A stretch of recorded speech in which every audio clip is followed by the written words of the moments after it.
Where are you from? What's that? What's your name? These are among some of the most common questions asked in English, but are you pronouncing these words correctly, and are you sounding natural when you say them? Let's take a closer look. Hey guys, this is Geoff with Fluent American checking in again, this time talking about questions and making sure you're sounding natural asking them. So these are among the most commonly asked questions in English, so we definitely want to make sure that we're feeling comfortable when we say them. So we're going to talk about some techniques with regards to linking and stress and even a little bit of pronunciation to make sure you're sounding as natural as possible. Let's look at our first one. Plaza, where are you from? In Germany. Where are you from? Dominic, where are you from? Where are you from? Where are you from? A couple things that we want to note. Your stress is typically going to be on from, although you could also put a little bit of stress on where. Where are you from? Also, notice that linking going on at the start. Where.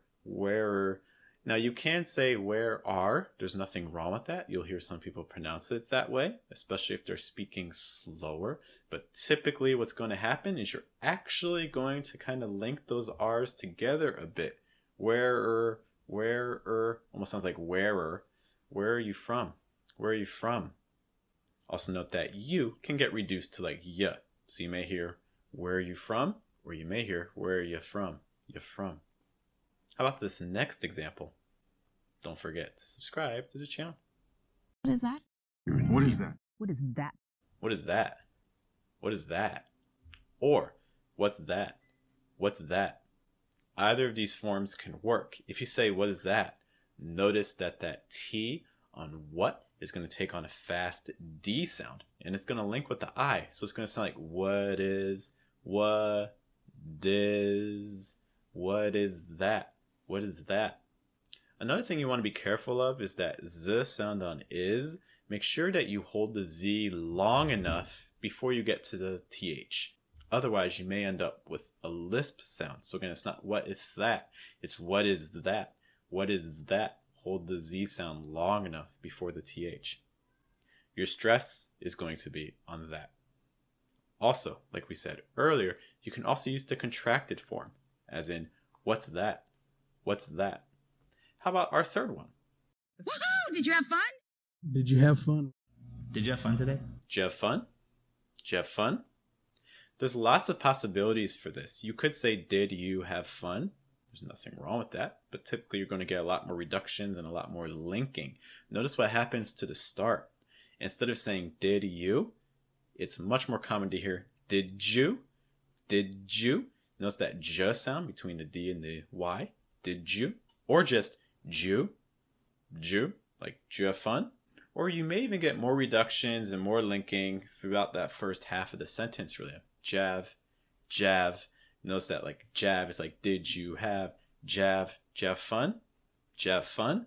Your stress, in case you haven't noticed, is going to be on fun. So making sure that that's the word that you're emphasizing, has that schwa sound, so it's not fa, it's more f. Did you have fun? Did you have fun? Did you have fun?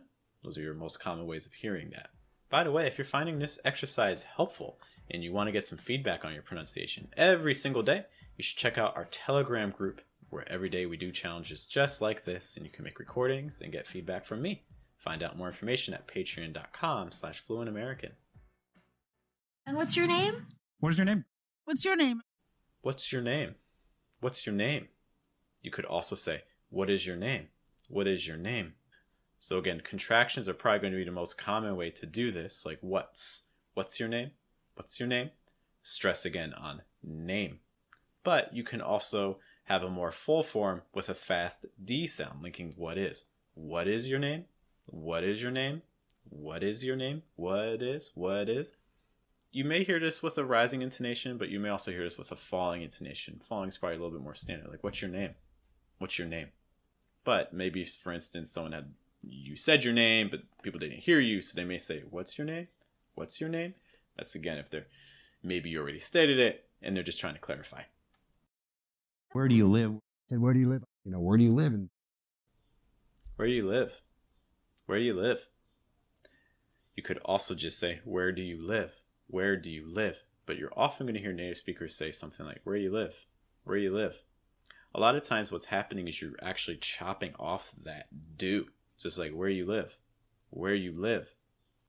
But again, the you is reduced and the where is stressed a little bit, but live is your heaviest stress. Where you live.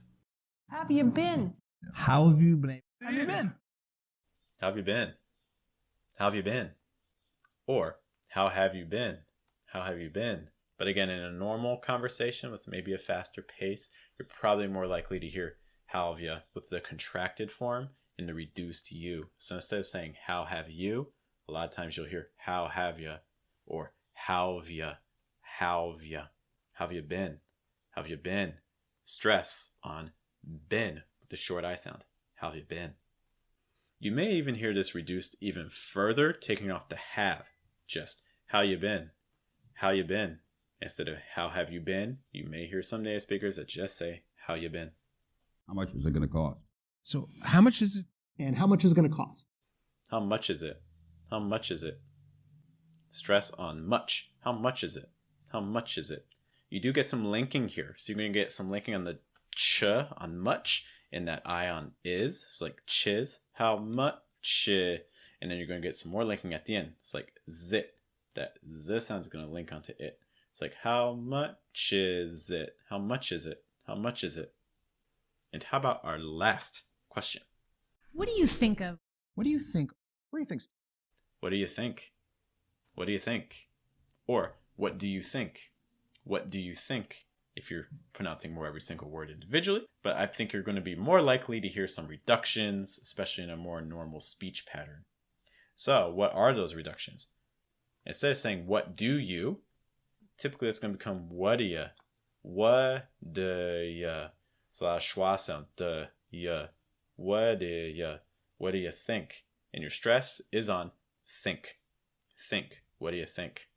One thing that might be becoming clearer when you're looking at these questions is that English just has lots of reductions. Listeners are listening for your stressed words. So the other words that are not stressed don't receive as much attention. So as a speaker, you have some flexibility. As long as you get the general sounds okay, your listener is still going to understand you. So for instance, in that last sentence again, What do you think of?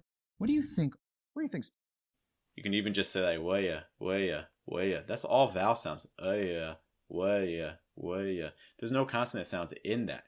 But because the think is the most important part, and the other sounds are at least close to the vowel sounds your listener is used to, the sentence will still be clear to them. It's like, what do you think? What do you think? Which of these questions do you find easiest to say? Which ones do you find hardest? Let me know in the comments.